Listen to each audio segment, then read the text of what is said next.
October, November 2018, variance 42. An alkene, a carboxylic acid, and a ketone, all similar volatility, are mixed together. The mixture is then analyzed by gas chromatography. The gas chromatogram produces shown. ठीक है, ये आपके पास J है, ये आपके पास K है और ये आपके पास L है. The separation of the three compounds depends on their relative solubilities in the liquid stationary phase. The liquid stationary phase is an alkane. That's a very important statement कि जो stationary phase है वो आपके पास alkane है और आप जानते हैं कि ये एक non polar है. ठीक है, complete the table to suggest which compound is a mixture is responsible for each peak J, K and L. Explain your answer by reference to the intermolecular forces of each.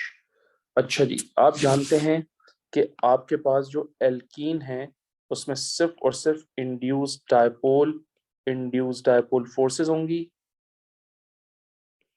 आपके पास जो carboxylic acid है उसमें obviously hydrogen bonding होगी.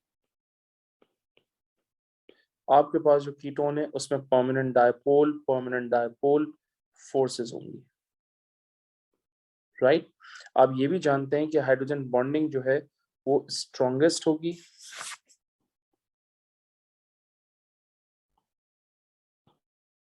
इसका मतलब ये most polar होगा. उससे वीक जो है वो परमानेंट डायपोल फोर्सेस होंगी और सबसे कम जो है वो इंड्यूस्ड डायपोल फोर्सेस होंगी. ठीक है बेटे, आपने ये चीज तो ध्यान में रखनी है ना कम से कम.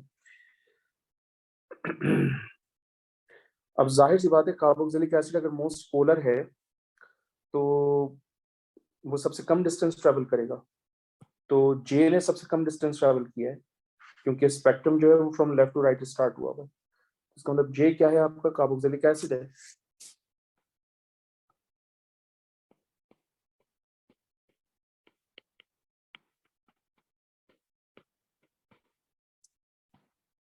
तो आप बताएंगे most polar, exhibit hydrogen bonding.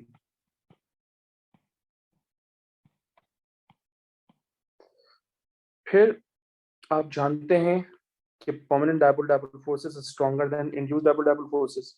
इसका मतलब जो के है वो आपका क्या हो जाएगा, ketone.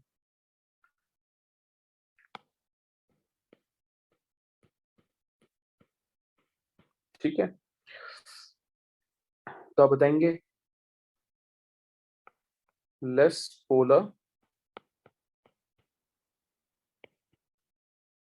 Then carboxylic acid because it exhibits permanent dipole forces. Last but not the least, alkene. आप जानते हैं कि एल्कीन नॉन पोलर है.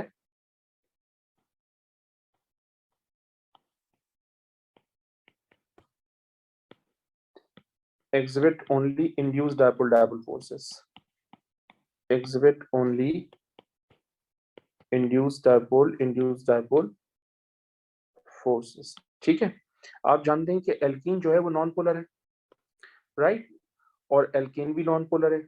इसका मतलब एल्कीन जो है वो सबसे ज्यादा डिसॉल्व होगा, सबसे ज्यादा एफिनिटी शो करेगा इस लिक्विड स्टेशनरी फेज से, विच इज व्हाई वो ज्यादा टाइम स्पेंड करेगा, उसका रिटेंशन टाइम ज्यादा होगा, इसलिए एल्कीन का रिटेंशन टाइम सबसे ज्यादा आएगा. सही है, I hope it makes sense to you. A student calculates the area underneath the three peaks in the chromatogram. The area underneath each peak is proportional to the mass of the respective compound. Calculate the percentage by mass in the original mixture of the compound responsible for peak A.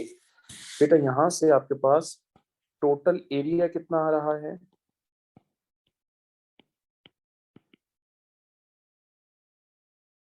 Total area 92 आएगा. अगर मैं इन तीनों को add कर दूं तो it's going to be 92. Right, और मुझे परसेंटेज बाय मास ऑफ के निकालना है। तो पीक एरिया ऑफ पीक के ओवर टोटल एरिया इनटू 100। तो बेटा ये आपके पास हो जाएगा 19.6%। ठीक है। उसके बाद वो कह रहे हैं chlorobenzene can be prepared from benzene as shown, aluminum chloride catalyzes the reaction, write an equation to show AlCl3 generates the electrophile needed in this reaction।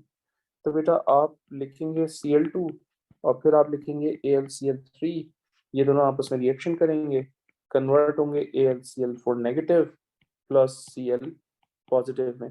ये वो सी इलेक्ट्रोफाइल है जो कि बेंजीन के साथ रिएक्शन करेगा। वो कह रहे हैं draw the mechanism of the reaction between this electrophile and benzene to form chlorobenzene, include all relevant curly arrows and charges. That's quite easy because 4 marks का पार्ट है ये बेंजीन आ गया, ये आपका इलेक्ट्रोफाइल आ गया, ये इसके साथ रिएक्शन कर रहा है, और जब ये रिएक्शन करेगा तो पाई कॉम्प्लेक्स बनेगा। पाई कॉम्प्लेक्स में किसी भी कार्बन एटम के साथ क्लोरीन अटैच कर सकते हैं। मैंने इस कार्बन के साथ क्लोरीन को अटैच किया, कार्बन हाइड्रोजन को भी शो किया मैंने। इस कार्बन से लेकर इस कार्बन तक मैं डॉटेड लाइन बना के पॉजिटिव चार्ज शो करूंगा, दैट्स माय पाई कॉम्प्लेक्स या इंटरमीडिएट भी कहते हैं इसको। ठीक है। ये bond into the ring shift होगा ताकि इस प्लस चार्ज को न्यूट्रलाइज किया जाए, और यहाँ से hydrogen in the form of hydrogen 9 आ जाएगा। जब hydrogen in the form of hydrogen 9 आएगा तो ये कन्वर्ट हो जाएगा क्लोरोबेंजीन में और हाइड्रोजन आयन में। ठीक है। Right an equation two show how the catalyst is regenerated. ये जो H प्लस आयन्स हैं AlCl4 नेगेटिव आयन के साथ रिएक्शन करेंगे।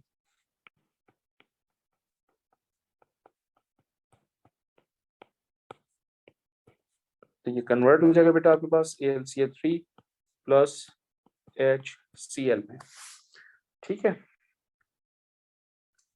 वो कह रहे हैं सी पार्ट 1 में कैटलिस्ट कैन बी हेटेरोजेनियस और होमोजेनियस।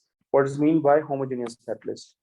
रिएक्टेंट्स एंड कैटलिस्ट जब सेम फिजिकल स्टेट में एग्जिस्ट करें तो homogeneous catalyst. Reactants and catalyst exist in same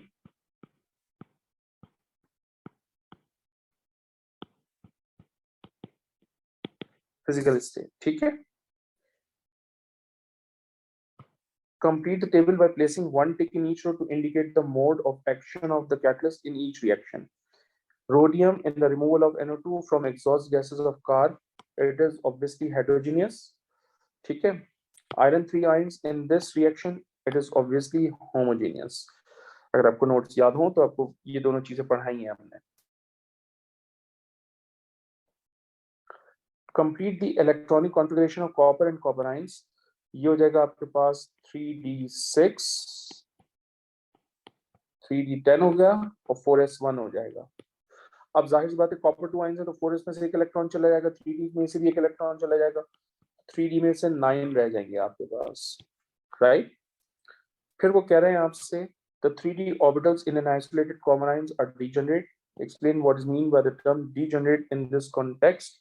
Orbitals which have the same energy, orbitals which have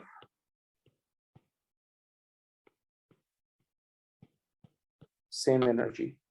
Complete the diagram to describe the splitting of the 3d orbital levels, energy levels in an octahedral complex। मैंने आपको पढ़ाया था कि जब octahedral complex होता है तो ये जो degenerate d orbital होते हैं ये स्प्लिट हो जाते हैं और स्प्लिट होकर दो डिफरेंट ग्रुप्स में डिवाइड हो जाते हैं।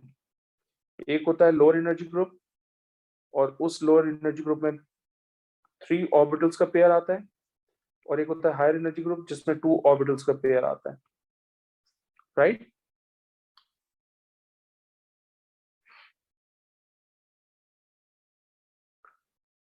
Next, C part 1, 1,2-diaminoethane, which is a bidentate ligand, which is represented by En।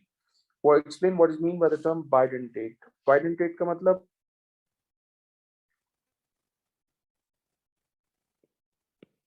substances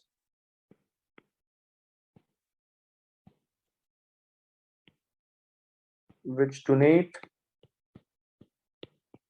to lone pair to the transition metal ion.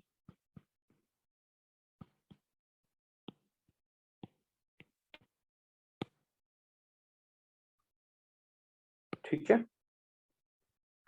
Next is copper ions and EN form a complex ion.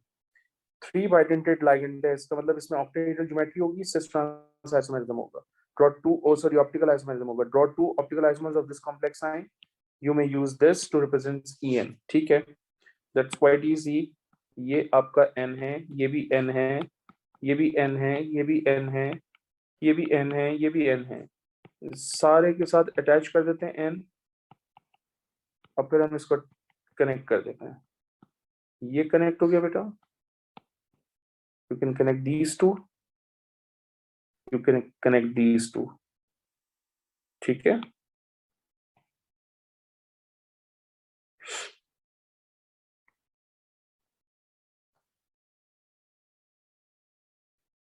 और ये उसका mirror image आ गया. ठीक है बेटे.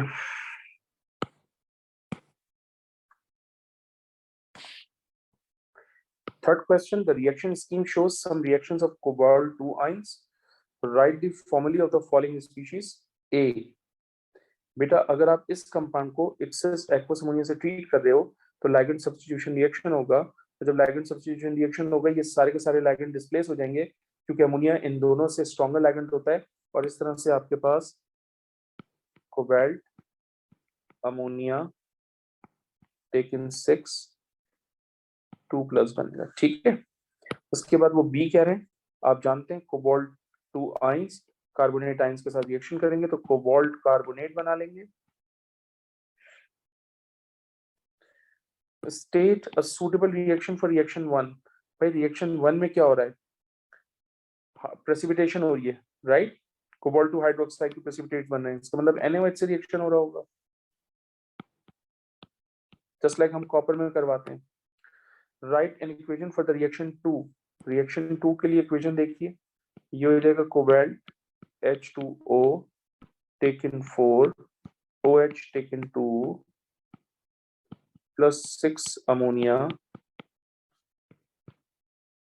ये बनेगा बेटा आपके पास cobalt NH3 taken 6 2 plus 4 H2O plus 2 OH negative ions. Write an ionic equation for reaction 3. आपके पास कोबाल्ट 2 आयंस थे, आपके पास कार्बोनेट आयंस हैं, ये दोनों आपस में रिएक्शन करेंगे और रिएक्शन करके कन्वर्ट हो जाएंगे कोबाल्ट 2 कार्बोनेट में. ठीक है.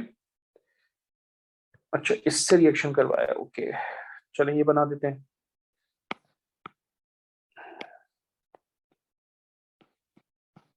ये हो जाएगा COH2O टेकन 6 2+, ये कार्बोनेट बना और ये 6 वाटर मॉलिक्यूल आ जाएंगे आपको. I hope it makes sense to you. Cobalt 2 ions catalyzes the oxidation of 2,3-dihydroxybutane diode ions to methanoate ions, carbon dioxide in water. What property of transition elements allow cobalt 2 ions to act as a catalyst? Empty d orbital. हमने आपको बताया था कि empty d orbital होता है जिसकी वजह से तमाम ट्रांजिशन एलिमेंट्स जो हैं वो वेरिएबल ऑक्सीडेशन स्टेट शो करते हैं.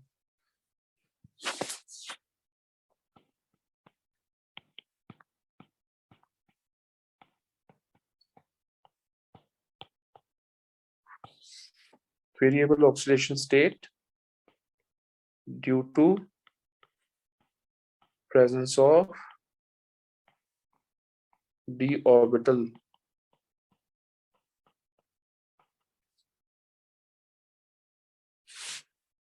Draw the structure of 2,3-dihydroxybutane diode ions.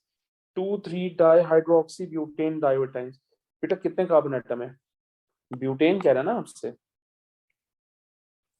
इसका मतलब 4 कार्बन एटम है. 1 2 3 4. डायोइड आयंस कह रहा है, इसका मतलब एक यहां पर बन गया, ये डायोइड आयंस हो गए. ठीक है जी. और 2,3-डाइहाइड्रोक्सी कह रहा है तो एक OH यहाँ पर और एक OH यहाँ पर, और इसको हाइड्रोजन से सेटिस्फाई कर दो, इसकी वैलेंसी को भी हाइड्रोजन से सेटिस्फाई कर दो. That's how you need to perform. वो कह रहे हैं complete the equation for the oxidation of 2,3 dihydroxy butane use O for the oxidising agent in this reaction. Okay, अगर मैं इसको ऑक्सीजन एटम से रिएक्शन करवाऊं और ये कन्वर्ट हो रहा है HCO2 नेगेटिव में, कार्बन डाइऑक्साइड में एंड वाटर में।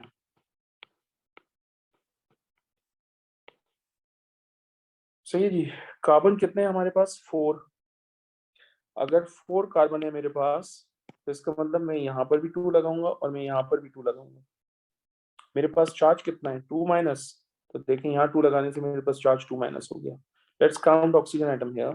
2 times 2 4, 4 plus 4 8, 8 plus 1 9। यहाँ कितने हैं मेरे पास? 6। तो 9 कंप्लीट करने के लिए यहाँ 3 लगा।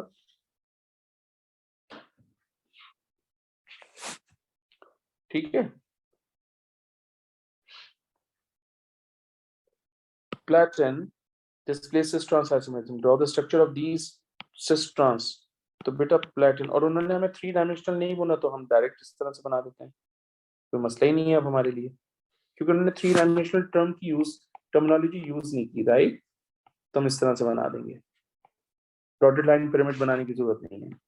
सिस आइसोमर में दोनों क्लोरीन यहाँ होंगे, दोनों अमोनिया यहाँ पर होंगे, एडजस्ट कर लीजिए उनको। ट्रांस में एक क्लोरीन यहाँ, एक क्लोरीन यहाँ, अमोनिया यहाँ और अमोनिया यहाँ पर है। ठीक है। Cisplatin is an effective anti-cancer drug. Describe the action of cisplatin in this role. by the way, ये डिस्कस किया था हम लोगों ने, ठीक है। हमने ये किया था कि cisplatin drug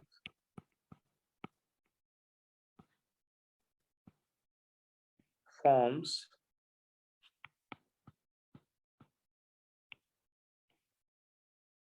irreversibly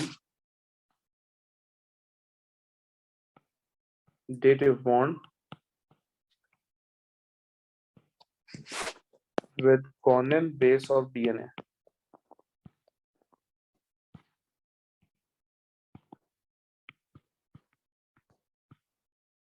ठीक है। This prevents the replication of DNA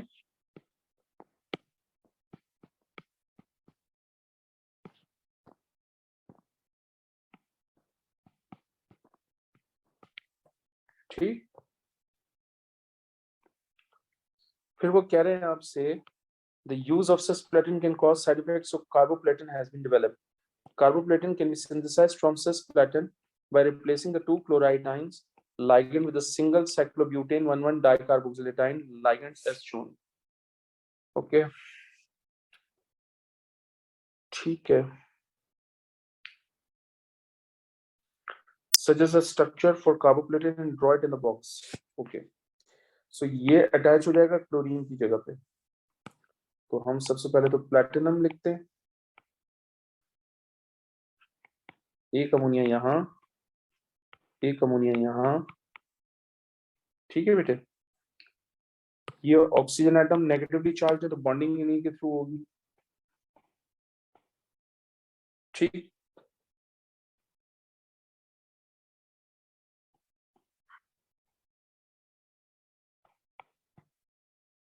ठीक है। ये वाले दोनों ग्रुप्स लिए हैं, अब ये पूरा का पूरा बनाना है मैंने। तो हम क्या करेंगे,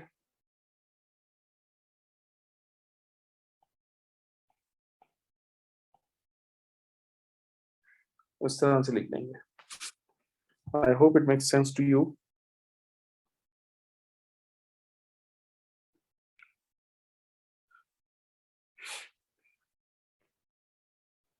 नेक्स्ट इज बेटा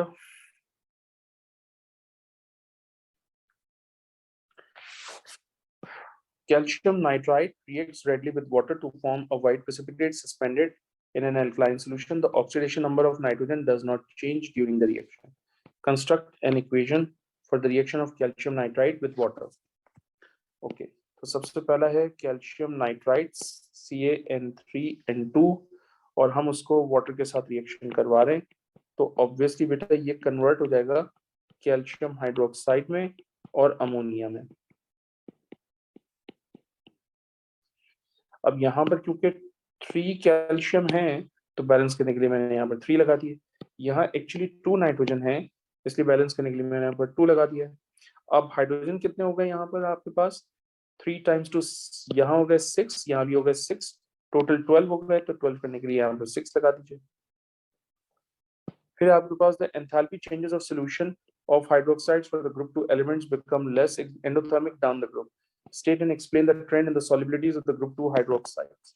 बेटा मैंने कल की भी क्लास में बताया था, आज फिर बता देते हैं कि solubility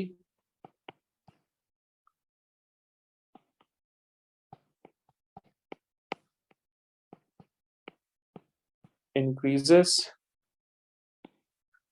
down the group 2, ठीक है, वजह because lattice energy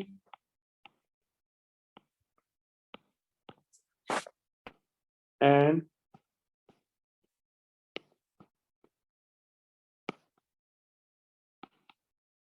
hydration enthalpy decreases due to decrease in charge density.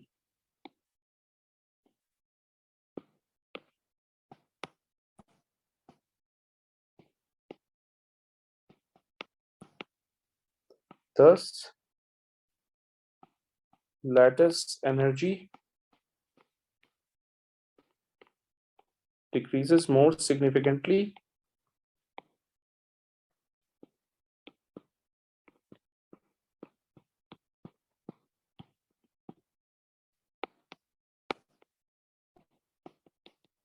than lattice energy. Hence, standard enthalpy change of solution becomes more exothermic. Complete the energy cycle to show the enthalpy changes that occurs in the transformation between aqueous ions, gaseous ions, and an ionic solid. Ionic solid की बात कर रहे हैं, ठीक है? On your diagram, label each enthalpy change with its appropriate symbol, that is energy, enthalpy change of hydration, or enthalpy change of solution. Complete the 3 arrows showing the correct direction of each enthalpy change. अच्छा जी, याद रखिए कि gaseous ion से जब aqueous ions बनते हैं ना, तो इसको स्टैंडर्ड एंथैल्पी चेंज ऑफ इसको एंथैल्पी चेंज ऑफ हाइड्रेशन कहते हैं। अच्छा, गैशियस आयन से मतलब यहाँ से यहाँ, ठीक है, गैशियस आयन से अगर आयनिक सॉलिड बन रहा है तो इसको लैटिस एनर्जी कहते हैं बेटा।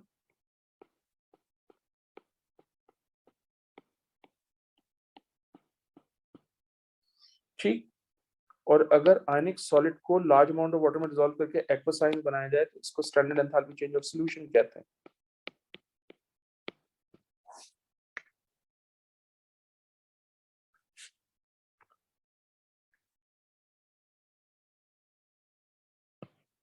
The numerical value of the solubility product of calcium fluoride is this. This is the numerical value of KSP. Write an expression for the solubility product of CaF2 include its units. तो बेटा अगर आप calcium fluoride को ionise करें तो ये convert होगा calcium ions plus 2 fluoride ions. तो अगर मुझे केएसपी का एक्सप्रेशन लिखना है तो ये हो जाएगा concentration of calcium ions and then concentration of fluoride ions, क्योंकि उसके 2 मोल्स इसलिए वो पावर में चले जाएंगे। आप जानते हैं इसकी यूनिट है मोल पर डीएमक्यू, स्क्वायर होने की वजह से इसकी यूनिट हो जाएगी मोल स्क्वायर डी-6। तो जब यूनिट्स मल्टीप्लाई हो तो पावर ऐड हो जाती है, तो यूनिट बिकम्स मोल क्यूब dm-9।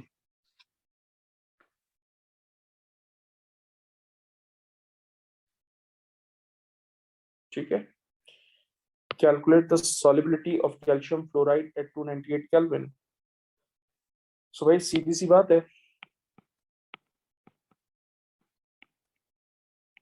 ये कैल्शियम आयन है और ये फ्लोराइड आयन है, ये 1 मोल है, ये 1 मोल है, ये 2 मोल है। अगर यहाँ से x रिएक्ट हुआ तो यहाँ भी कितना बनेगा x, यहाँ कितना बनेगा 2x। सही है, केएसपी का एक्सप्रेशन है आपके पास, कंसंट्रेशन ऑफ कैल्शियम आयन, उसकी जगह x मल्टीप्लाई बाय 2x इसका स्क्वायर। केएसपी की वैल्यू क्वेश्चन में गिवन है 3.45 into 10 to the power minus 11 equals to 4x cube। तो यहाँ से क्यूब रूट निकाल लीजिए। मैं जब क्यूब रूट निकालूंगा तो मेरे पास आ जाएगा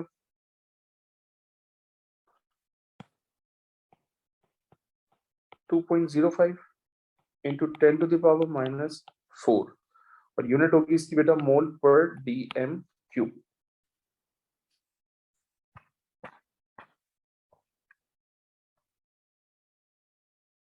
ठीक है। Explain why the thermal stability of group 2 nitrates increases down the group. 2 marks का पार्ट है, तो आप बताएंगे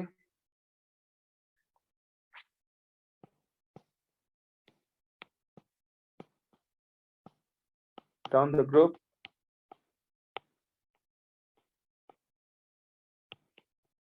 charge density and polarization decreases। ठीक है। So cation cannot distort the electrons of anion। anion की जगह कार्बोनेट कर लीजिए, sorry nitrate. So cation cannot distort the electrons of nitrate ions easily. Hence thermal stability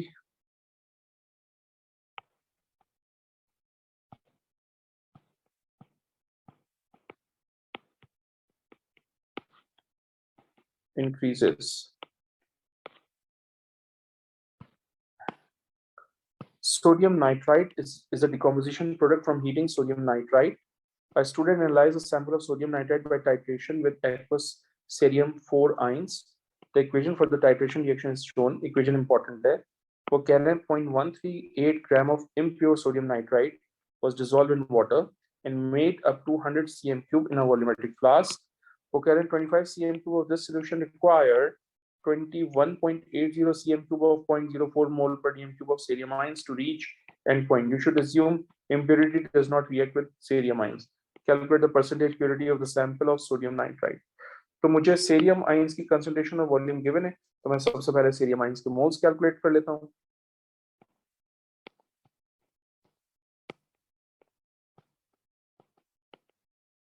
तो मेरे पास वॉल्यूम है बेटा आपका 21.8, कंसंट्रेशन 0.040। मैं इसको 1000 से डिवाइड कर लेता हूं। जब मैं इसको 1000 से डिवाइड करूंगा तो बेटा मेरे पास आंसर आ रहा है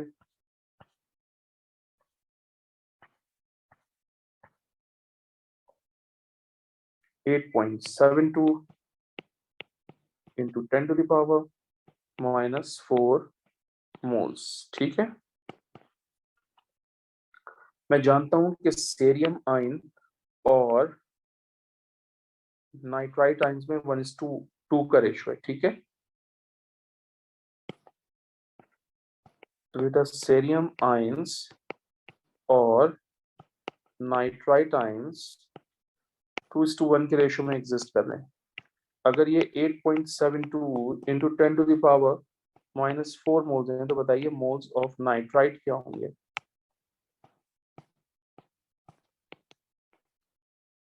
ये हो जाएगा आपके पास 4.36 इंटू 10⁻⁻⁴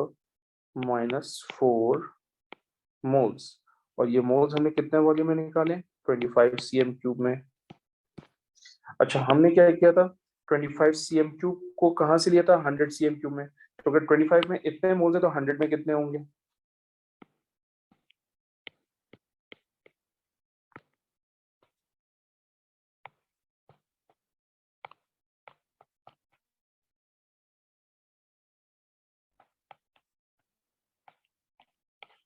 100 cm क्यूब में देख लेते हैं। 100 cm क्यूब में कितने हो जाएंगे आपके पास 1.74 इंटू 10⁻⁻³ मोल्स। ठीक है। एमआर ऑफ सोडियम नाइट्रेट मुझे खुद से निकालना है। सोडियम नाइट्राइट का एमआर होता है बेटा 69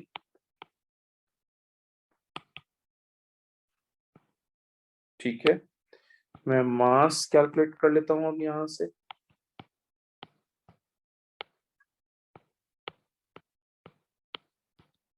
ये हो जाएगा 1.74 इंटू 10⁻³ इंटू 69। तो आपके पास क्या आ जाएगा यहाँ से 0.120 ग्राम। मुझसे तो वो परसेंटेज प्योरिटी मांग रहे हैं, तो परसेंटेज प्योरिटी मांगने के लिए मास ऑफ प्योर कितना है 1.120 ग्राम, मास ऑफ इम्प्योर कितना है 0.138 ग्राम इंटू 100। तो बेटा यहाँ से आंसर आएगा आपके पास 87.2%।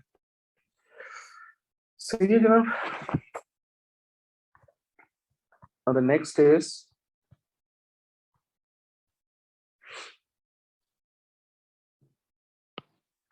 acidified magnet 7 ions can also be used to analyze solution containing nitrite ions by titration in acidic solution. Nitrite ions exist as HNO2. Okay, use the data booklet to construct ionic equation for this reaction. Okay, तो मुझे MnO4 negative वाली equation लेनी है, और मैंने आपसे कहा था कि हमेशा ये इक्वेशन लोगे MnO4 नेगेटिव की अगर कोई कलर इंस्ट्रक्शंस अवेलेबल नहीं है। तो एक तो प्लस 1.52 वाली वोल्टेज वाली इक्वेशन यूज होगी, और फिर वो कह रहे हैं NO2 ion exist as HNO2। सही है, तो MnO4 नेगेटिव आयंस अगर NO2 को ऑक्सीडाइज करेगा तो वो किस में कन्वर्ट होगा बेटा?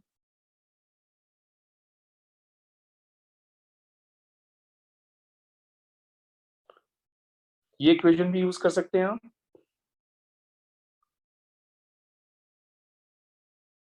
ठीक है, और ये इक्वेशन भी यूज कर सकते हैं, दोनों इक्वेशन यूज हो सकते हैं। सो मैं एक्चुअली ये यूज कर रहा हूँ क्योंकि एग्जामिनर ने कहा है कि NO2 नेगेटिव जो है वो HNO2 की फॉर्म में एग्जिस्ट कर रहा है, क्योंकि HNO2 सिर्फ इस इक्वेशन के अंदर है, इसका मतलब मैं सिर्फ इस इक्वेशन को यूज कर लूंगा। तो मुझे एक्चुअली क्या करना है, इस इक्वेशन को एज इट इज कॉपी करना है।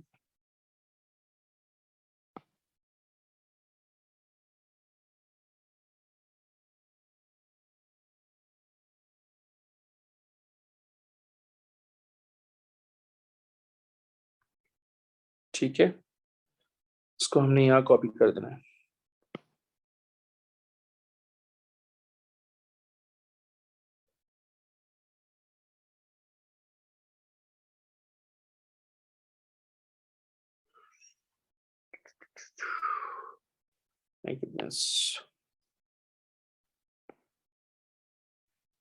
Just hold on a second बेटा, मैं लिख ही देता हूँ।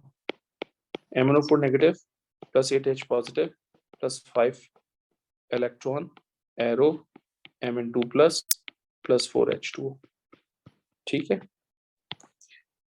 इसकी वैल्यू मोर पॉजिटिव है, इसको हम एज इट इज कॉपी करेंगे रिडक्शन फॉर्म में। इस इक्वेशन को मैं फ्लिप करके लिखूंगा, तो मैं फ्लिप करके लिखूंगा तो ये हो जाएगा HNO2 प्लस H2O।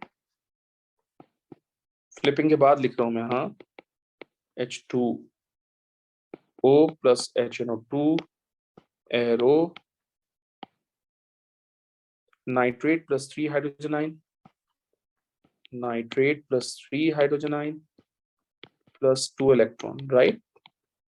अब क्या करना है, मैंने नंबर ऑफ इलेक्ट्रॉन्स बैलेंस करने हैं, तो मैं इस इक्वेशन को 2 से मल्टीप्लाई कर दूंगा और इस इक्वेशन को 5 से मल्टीप्लाई करूंगा, इलेक्ट्रॉन कैंसिल हो जाएंगे। यहाँ पर 8 वाटर मॉलिक्यूल है, यहाँ पर 5 वाटर मॉलिक्यूल है, एक दूसरे से कैंसिल होंगे। यहाँ पर 16 हाइड्रोजन आयंस हैं, यहाँ पर 15 हाइड्रोजन आयंस हैं, एक दूसरे से कैंसिल होंगे। तो फाइनल इक्वेशन आयनिक कुछ ये बनेगी आपके पास 2 MnO4 नेगेटिव प्लस 5 HNO2। ठीक है जी,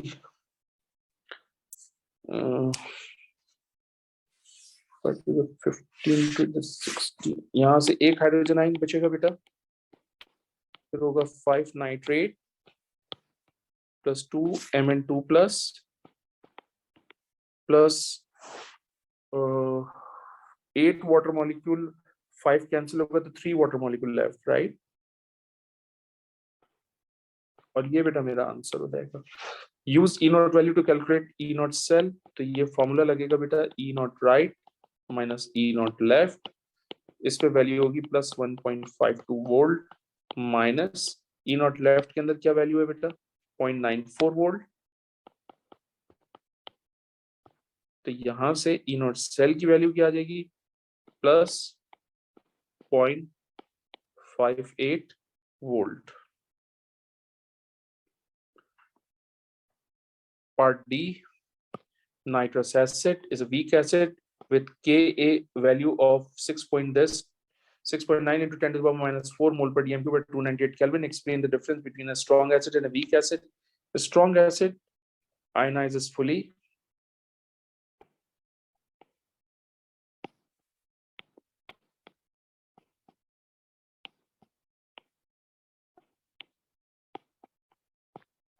Weak acid ionizes partly.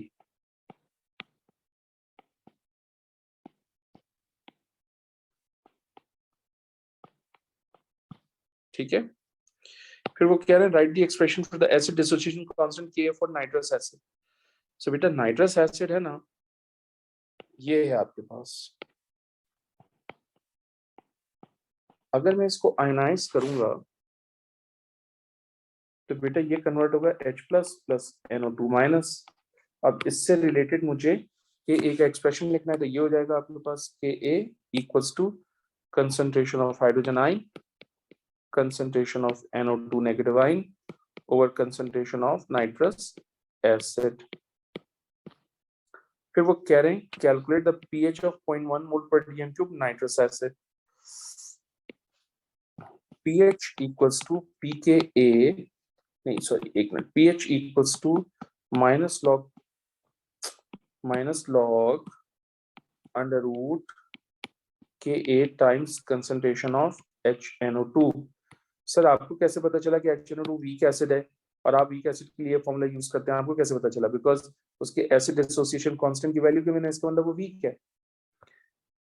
pH equals to minus log Ka की वैल्यू बेटा आपको गिवन है और वो है 6.9 into 10 to the power minus 4। Concentration of nitrous acid is 0.15, तो यहां से pH की वैल्यू कितनी आ जाएगी बेटा आपके पास? आई थिंक 1.99 आ रही है। ठीक है,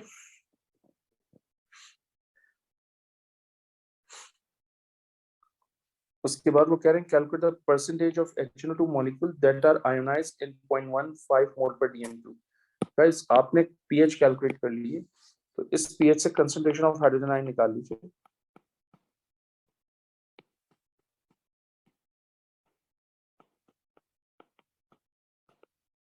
ये हो जाएगा anti log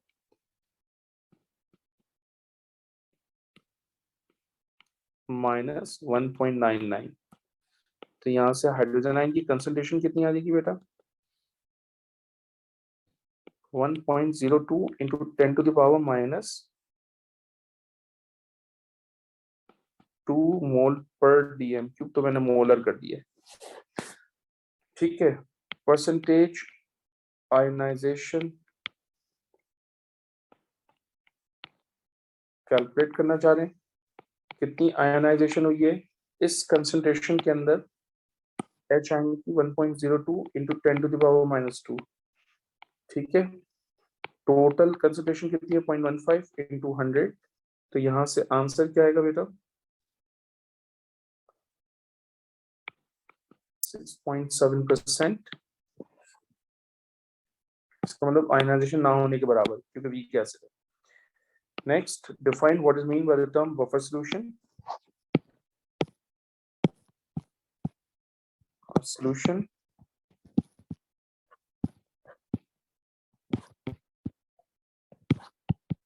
maintain its pH fairly constant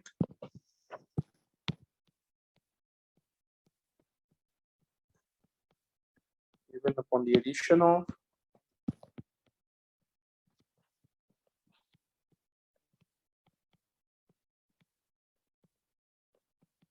small amount of acid or alkali.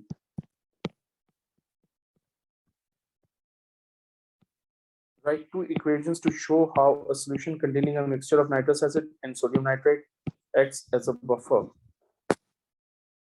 ठीक है, अगर आपको बफर है तो फिर एसिड और एल्कली से रिएक्शन करवाना है. आप जानते हैं जिसके पास सबसे ज्यादा हाइड्रोजन है वो एसिड, तो इसको मतलब ये एल्कली से रिएक्शन करेगा. ये सॉल्ट है तो ये हाइड्रोजन आयन से रिएक्शन करेगा. तो ये हो जाएगा आपके पास HNO2 plus OH negative ions. तो ये कन्वर्ट होगा वाटर में प्लस NO2 नेगेटिव आयंस में. फिर आपके पास है NO2 नेगेटिव आयंस. इसको आप एसिड से रिएक्शन करवाएंगे तो ये प्रोटॉन एक्सेप्ट करेगा और कन्वर्ट हो जाएगा HNO2 में. Next, part F, nitrous acid is used in the preparation of diazonium salt. The diazonium group in the diazonium ion can be replaced with chlorine, bromine, or cyanide as shown. The reagent used is copper 1 salt. Find that this reaction can be used in the synthesis of compound Z as shown. ठीक है जी, ठीक है. Okay, तो reaction 1 हो रहा है जिसमें diazonium ion की जगह साइनाइड आया. HCl और हीट कर रहे हैं रिएक्शन 2 में, तो ऑब्वियसली ये CN कन्वर्ट हो जाएगा यहाँ पर COH में, बाकी पूरा मॉलिक्यूल एज इट इज रहेगा. ठीक है, और फिर excess amount of magnet ions use कर रहे हैं तो ये दोनों के दोनों CH3 कन्वर्ट हो जाएंगे COH में. तो state the reagents used in reaction 1. तो बेटा अगर आपको रिएक्शन 1 के लिए रिएजेंट चाहिए तो वो कॉपर साइनाइड हो जाएगा CuCN. Suggest the structure of compound Y and Z and draw them in the boxes. तो बेटा ये आपके पास है एसिड हाइड्रोलिसिस की वजह से COH, ये CH3 एज इट इज रहेगा, ये CH3 एज इट इज रहेगा. और जब आप इसको रिएक्शन करवाएंगे तो मैग्नेट आयंस CH3 को COH में कन्वर्ट कर देंगे, ये CH3 भी COH में कन्वर्ट हो जाएगा और ये COH तो ऑलरेडी है. Compound W and Z were analyzed using carbon-13 NMR spectroscopy. Predict the number of the peaks in carbon-13 NMR spectra for W and Z. तो बेटा आपके पास सबसे पहले तो मैं W बना देता हूँ यहाँ.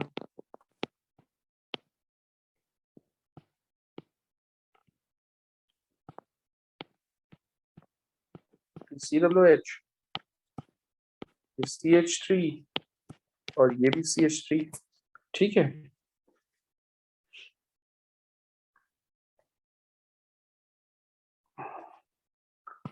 अब देखो ये फर्स्ट कार्बन हो गई, ये सेकंड, ये दोनों क्या हो जाएंगी थर्ड, ये दोनों क्या हो जाएंगी fourth, this one is fifth and this one is both sixth. इसमें 6 कार्बन एटम. Z से रिलेटेड बात कर लेते हैं. Z का स्ट्रक्चर यहां बना देते हैं.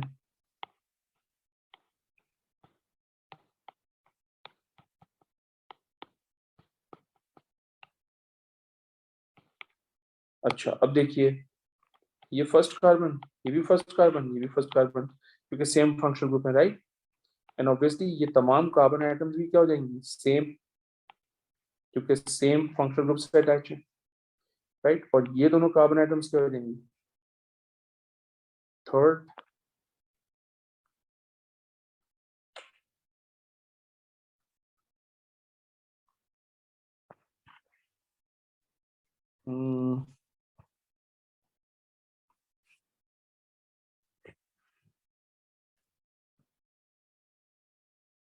ओके,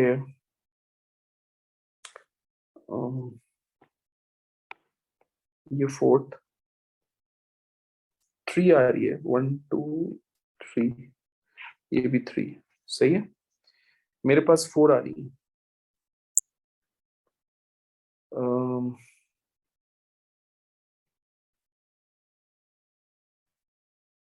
4 है,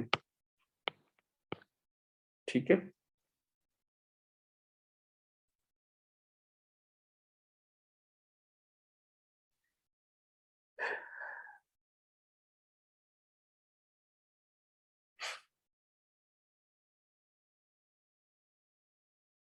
Yeah. Okay. Next, question number 6. Suggest a reagent for step 2. आप नोट करें स्टेप 2 में Cl की जगह Cn आ गया है, तो अगर Cl की जगह Cn आ रहा है स्टेप 2 के अंदर, तो ऑब्वियसली बेटा आपने KCN यूज किया होगा, NaCN यूज किया होगा. Suggest reagents and conditions for step 1 and 4. Step 1 के लिए OH की जगह Cl आया, इसका मतलब PCl5 RTP पे हो जाएगा. स्टेप 4 में देखिए ये सेकेंडरी, ये कीटोन है, ये कन्वर्ट हो रहा है सेकेंडरी अल्कोहल में, रिडक्शन हो रही है, इसका मतलब सोडियम बोरोहाइड्राइड यूज कर लीजिए आप. ठीक है. Compound R can be used in the synthesis of compound T as shown. ठीक है. आप ये जानते ना कि acyl halide and amines react together. Acyl halide and amine react together. इसका मतलब ये दोनों फंक्शनल ग्रुप्स आपस में रिएक्शन करेंगे. चलिए मैं रिएक्शन करवा के दिखाता हूँ यहाँ पर कैसे रिएक्शन होगा, क्या बनेगा. ये है आपके पास NH2 CH2 CH2 COCl. अब क्या होगा, अब होगा ये कि यहाँ से Cl और यहाँ से H दोनों मिलकर क्या बना लेंगे, HCl. अच्छा जी, HCl बन जाएंगे. सो कितनी कार्बन एटम्स हो गई यहाँ पर, 1 2 3 4 5 कार्बन एटम्स. 5 कार्बन एटम्स हैं, तो ये बन जाएगा, जैसा बना हुआ वैसे ही बना देते हैं. ये है आपके पास NH. ठीक है. CONH. इस NH के साथ CO अटैच होगा, CO के साथ आया है CH2, CH2 के साथ आया है CH2, और फिर ये आया. ठीक है. तो हम इस कंपाउंड को यहाँ पर लिख देते हैं.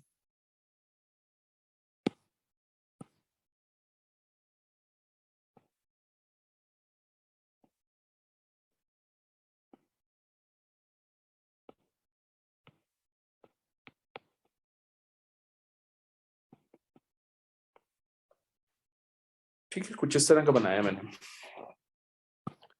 अगर हम इसको लिथियम एल्यूमिनियम हाइड्राइड के साथ रिएक्शन करवाएंगे, तो ये जो आपके पास अमाइड है, ये बेसिकली पूरा का पूरा फंक्शनल ग्रुप क्या है, अमाइड है. तो अमाइड में जो CO है वो कन्वर्ट हो जाता है CH2 में. तो हम पूरा स्ट्रक्चर एज इट इज रखते हैं, जो CO है वो CH2 में कन्वर्ट हो जाएगा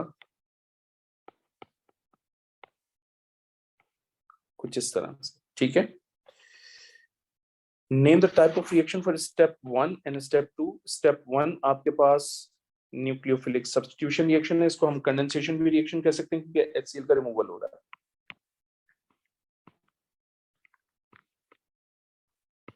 ठीक है. और स्टेप 2 जो है वो रिडक्शन है. Compound R can be polymerized. Draw a section of this polymer showing 2 repeating units. R आपके पास क्या है, ये है. सही है. तो अब आपने इसमें बना के देना है उसको 2 repeating units. Okay. What we can do is कि हम इसको लिख लेते हैं. कॉपी कर लिया हमने.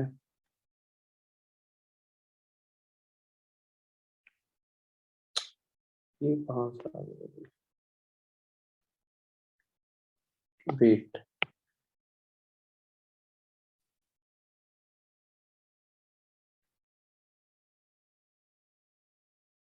चलो देखिए,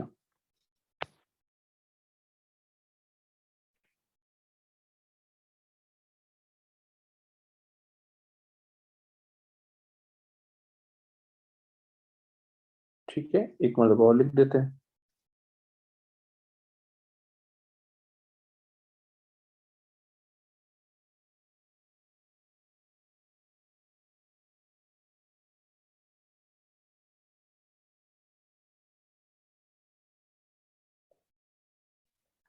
अब देखिए होगा क्या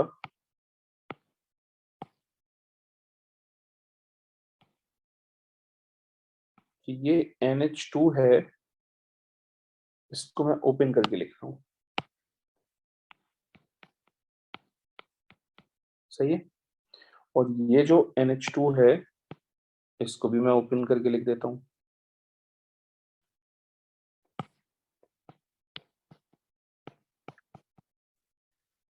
सही है भाई।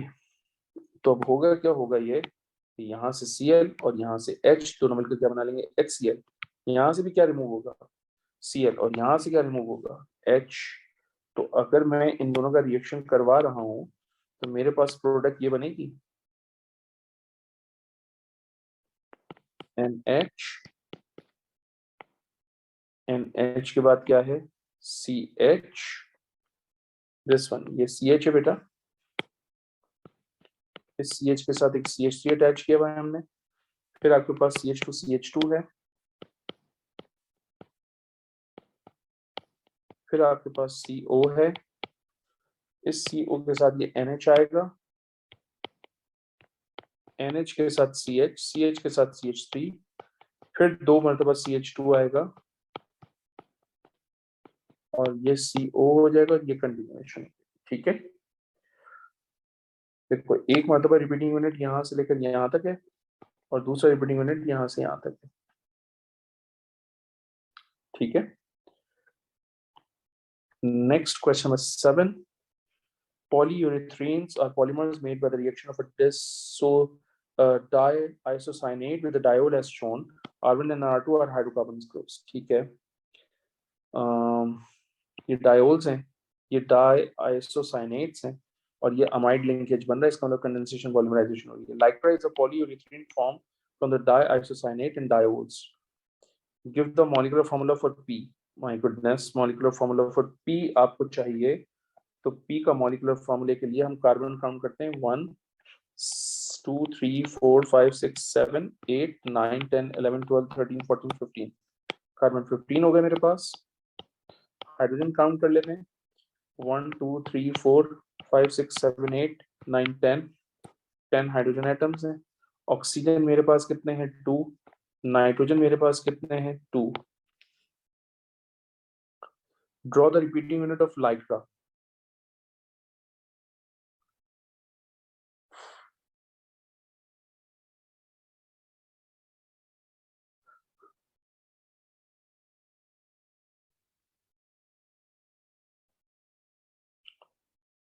ओके, ये CO से स्टार्ट होके NH पे खत्म हुआ, फिर CO से स्टार्ट होके O, वो बेंजीन के साथ अटैच कर रहे हैं, राइट।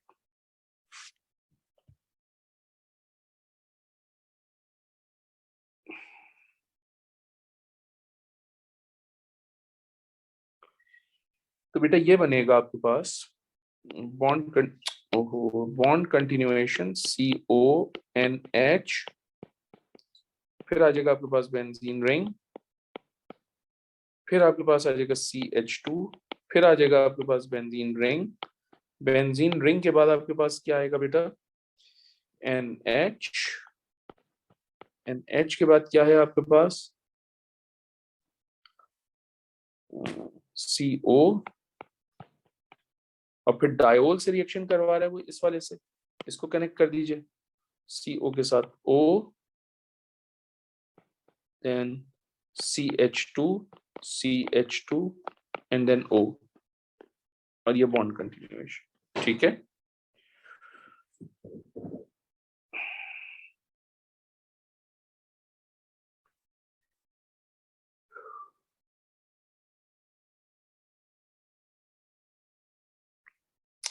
यानी ये पूरा का पूरा किसके साथ रिएक्शन कर रहा है, इसके साथ। Fibres of Lycra are strong due to intermolecular forces between the polymer chain. Complete the table to identify two intermolecular forces responsible for this property and the groups involved. Intermolecular forces. Lycra में intermolecular forces, एक तो आपके पास आप note करो NH है, तो इस NH की वजह से हाइड्रोजन बॉन्डिंग होगी.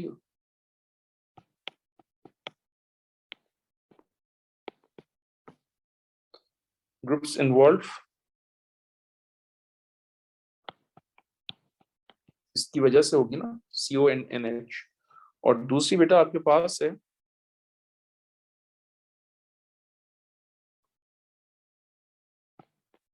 वैन डर वाल्स फोर्सेस, और वैन डर वाल्स फोर्सेस किसकी वजह से आ रही हैं?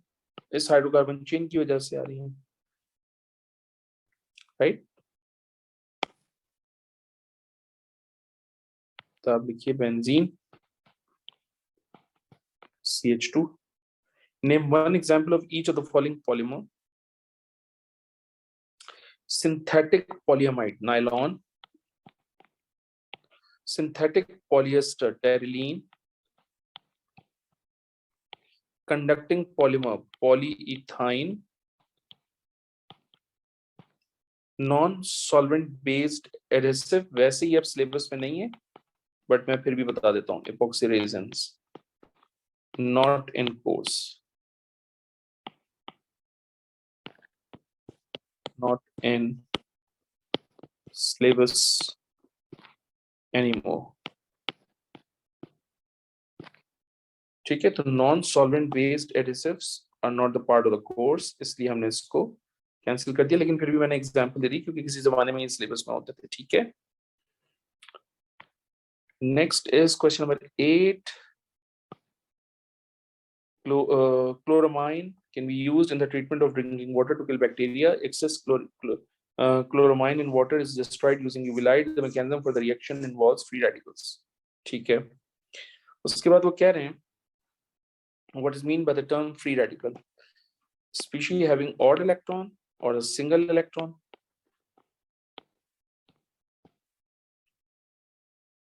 Single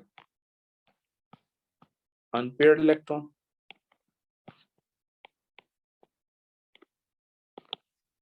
The equation for the possible propagation step in the process is shown. Suggest an equation for the possible termination step in this process.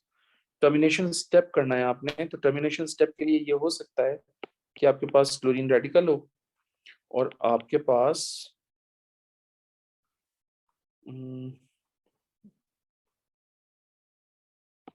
NH2 radical भी हो. ये दोनों आपस में मिले और मिलकर बना लें NH2Cl और चेन टर्मिनेट हो जाए. ठीक है, draw the dot and cross diagram of NH2Cl, show outer electrons only. आप जानते हैं कि nitrogen has 5 valence electrons, chlorine has 7 valence electrons. तो ये नाइट्रोजन है, इसके 5 वैलेंस इलेक्ट्रॉन्स शो करने मैंने 1 2 3 4 5. ये क्लोरीन के 7 इलेक्ट्रॉन्स आ गए. ये हाइड्रोजन का एक इलेक्ट्रॉन, ये भी हाइड्रोजन का एक इलेक्ट्रॉन. सही है. State the hybridization of the nitrogen atom. बेटा 3 सिंगल बॉन्ड है और 1 लोन पेयर है, तो 3 सिंगल बॉन्ड और 1 लोन पेयर होती है तो हाइब्रिडाइजेशन sp3 होती है और बॉन्ड एंगल होगा 107 डिग्री. ट्रायगोनल पिरामिडल शेप होगी.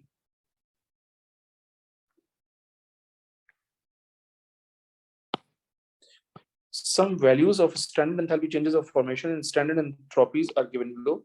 Define the meaning of the term entropy. It is a measure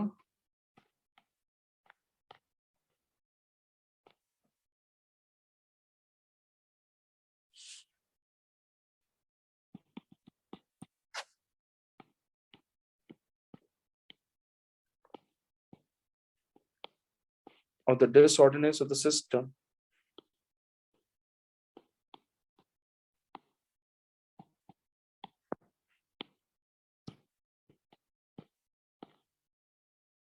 Hydrazine can be produced from chloramine and ammonia as shown.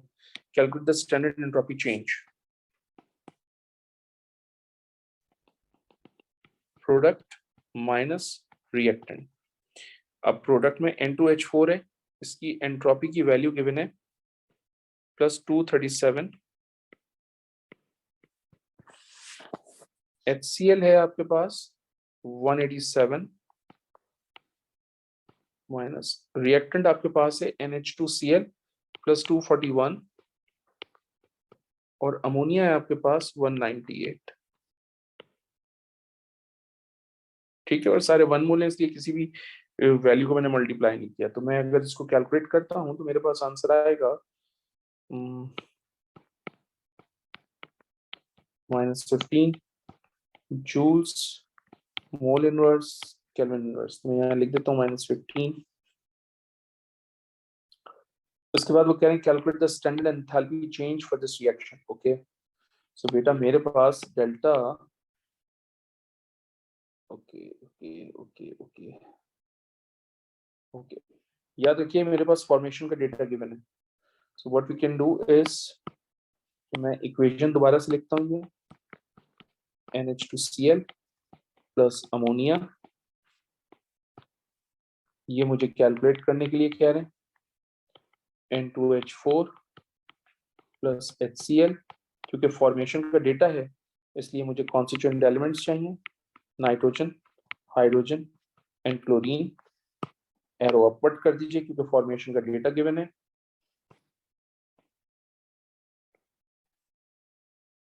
अब ये वैल्यूज प्लग इन करनी है आपने।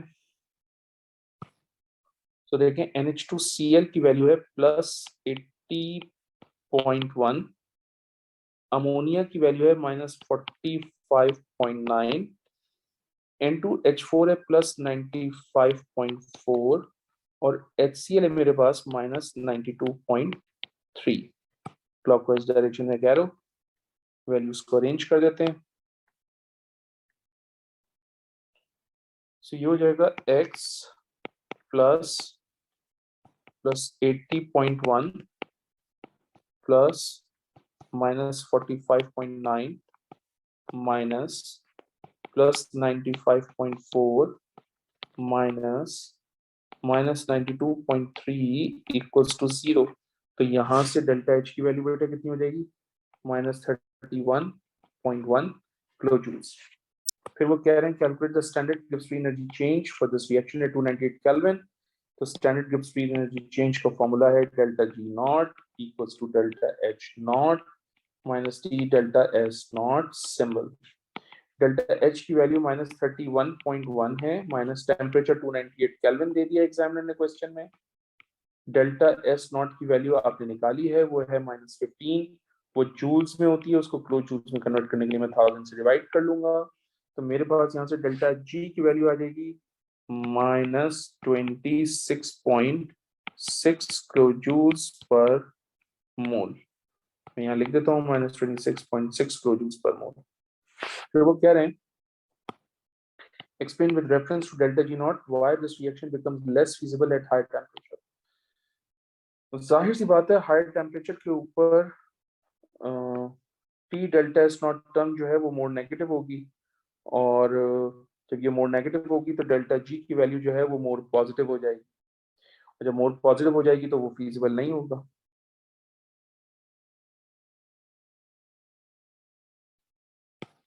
तो आप बताइए at high temperature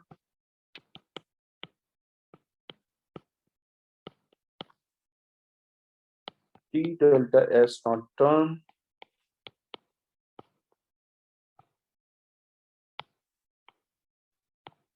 becomes more negative। अब ये वैल्यू भी नेगेटिव हो गई, ये वैल्यू भी नेगेटिव है, तो माइनस माइनस हो जाएगा plus. So delta G not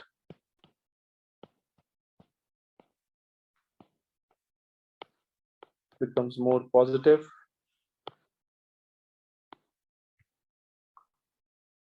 Compare and explain the basicities of ammonia, ethylamine, and phenylamine। Ethylamine is more basic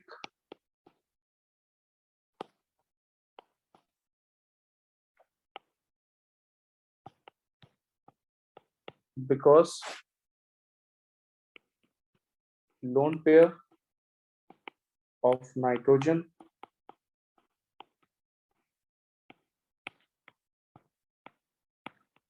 is easily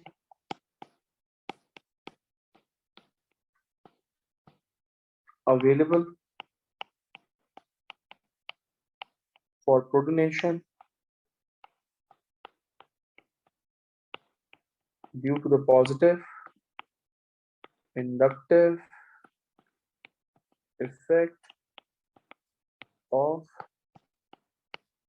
electron donating alkyl group.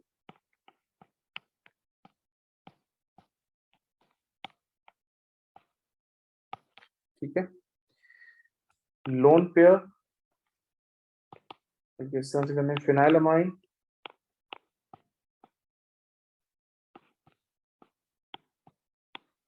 is less basic than ammonia because lone pair of nitrogen is delocalized with the pi bond of benzene.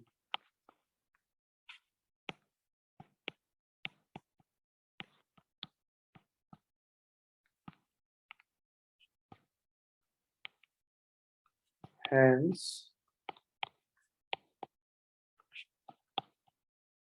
lone pair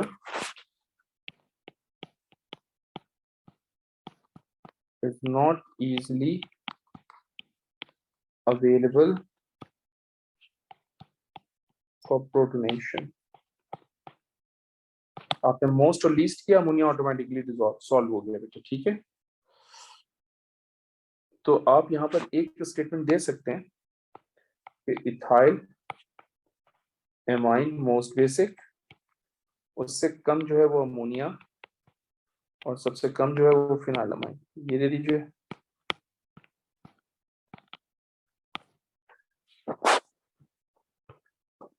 Question number 9. Use information from the data booklet to draw the structure of the dipeptide GLU cysteine, glutamic acid and cysteine. तो अब आपको glutamic acid और cysteine दोनों के structures याद होने चाहिए। याद रखिएगा ग्लूटामिक एसिड के अंदर ना दो CH2 ग्रुप, CH2 दो COH ग्रुप होते हैं।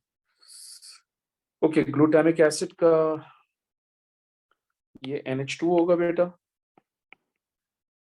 अच्छा नहीं, डाइपेप्टाइड बना रहे हैं, ये NH2 है, CH है, CH2 टेकन 2, और ये हो जाएगा COH, ये हो जाएगा CO NH। सिस्टीन में CH होता है, CH2SH होता है, और COH होता है। ठीक है जनाब। Isoelectric point is the pH at which an amino acid exists as deuterione. The isoelectric point of glutamic acid is 3.2 and cysteine is 5.0. मैंने कहा था कि अगर isoelectric point, अच्छा आगे भी पढ़ लेते हैं फिर बताते हैं आपको। A mixture of the dipeptide GLUCS and two its constituent amino acids glutamic acid and cysteine was analyzed by electrophoresis using a buffer of pH 5.2. यार बेटा उसने आपको pH जो है ना वो 5.2 दी हुई है। मैंने कहा था अगर आइसोइलेक्ट्रिक पॉइंट की वैल्यू बफर की वैल्यू से कम है तो ऑब्वियसली COH जो है वो डीप्रोटोनेट होगा। इसका मतलब ये हुआ कि ग्लूटामिक एसिड डीप्रोटोनेट हो जाएगा अंडर दिस pH, और ये भी डीप्रोटोनेट होगा क्योंकि ये 5.2 से कम है, तो ये भी डीप्रोटोनेट होगा, ये भी डीप्रोटोनेट होगा। पहली तो बात ये, जरा आइए हम आपको ग्लूटामिक एसिड वैसे दिखा देते हैं कि क्या होता है।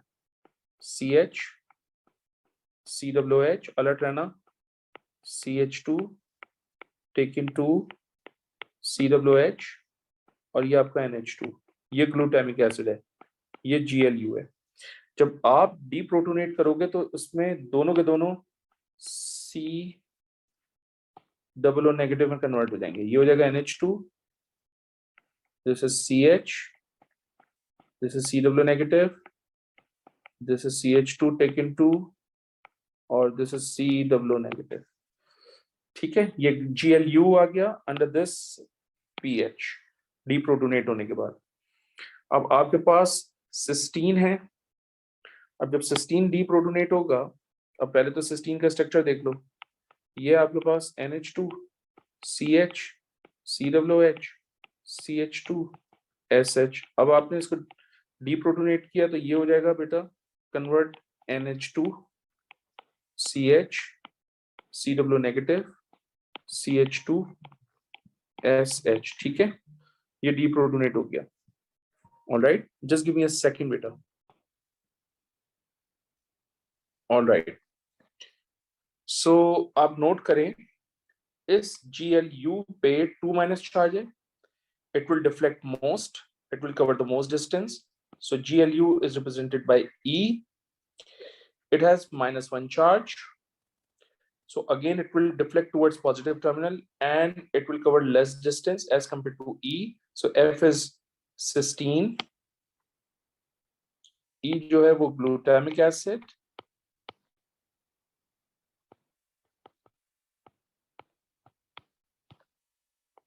ये cysteine है, एंड ऑब्वियसली इस G ने सबसे कम डिस्टेंस ट्रेवल किया है, इसका मतलब ये डाइपेप्टाइड होगा क्योंकि इसका मास सबसे ज्यादा होता है, तो ये सबसे कम डिस्टेंस ट्रेवल करेगा, तो हम लिख देते हैं यहाँ पर GLUCYS। ठीक है, तो हम यहाँ पर बता देते हैं GLU and CYS both are negatively charged, so they will move towards positive terminal. GLU covers most distance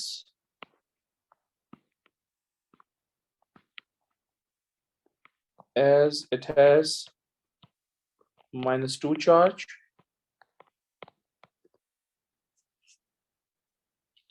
ठीक है,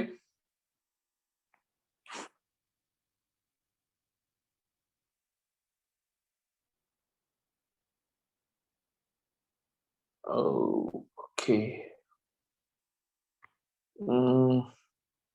just wait.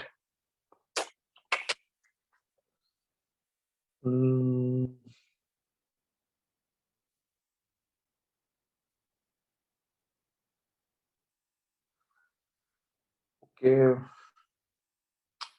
गाइस, हमने डाइपेप्टाइड को भी तो करना था, सो डाइपेप्टाइड में क्या होगा?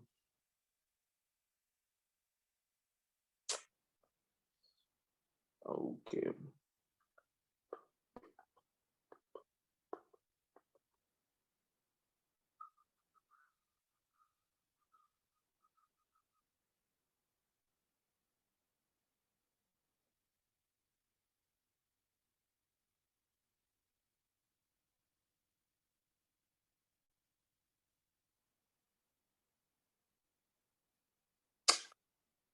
I'm just I have to think again and again. ये जो आपका डाइपेप्टाइड है ना, ये भी बेटा डीप्रोटोनेट होगा और यहाँ से 2- चार्ज आ जाएगा। इसको हम कैसे लिखें? NH2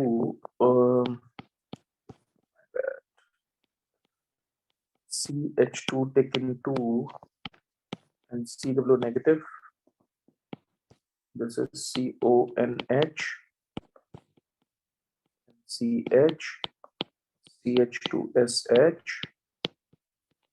and then CW negative. Okay. So इस पे भी 2- चार्ज है, इस पे भी 2- चार्ज है, लेकिन ये इसका मास कम है, इसमें फ्रिक्शन कम होगी, तो इसका डिस्टेंस ज्यादा होगा, तो ये तो E हो गया। इस पे 2- चार्ज है, तो इसका मतलब ये F होगा। ठीक है, क्योंकि इसने ज्यादा डिस्टेंस ट्रेवल किया हुआ है, सो ये F हो गया GLUCYS। ठीक है, और ये बेटा CYS हो गया, क्योंकि ये डिस्टेंस इसलिए ज्यादा ट्रेवल नहीं कर रहा क्योंकि ये 5.0, ये 5.2 है, ज्यादा फर्क नहीं है, तो समझ लीजिए ज्यादा डिफरेंस नहीं है। ऑलमोस्ट न्यूट्रल ही समझ लीजिए। सो ये हो जाएगा glutamic and cysteine both are negatively charged. Both are तो नहीं, all of them are negatively charged. एक मिनट, my bad बेटा, my bad, I'm really sorry. इसको देखते हैं। अब देखिए, all these peptides and amino acids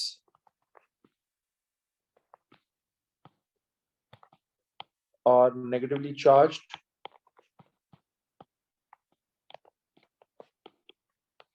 so they will move towards positive terminal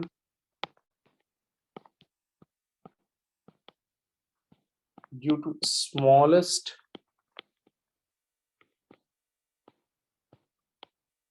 mass to charge ratio, GLU covers most distance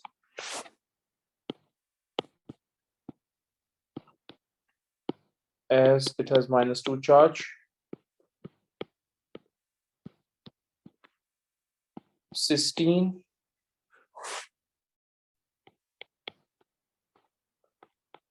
covers less distance as it is almost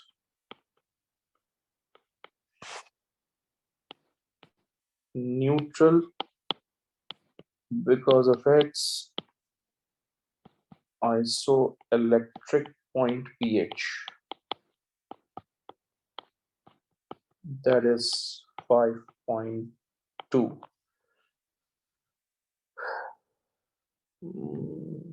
5.0 in fact, 5.0. ठीक है, we are done with the paper guys.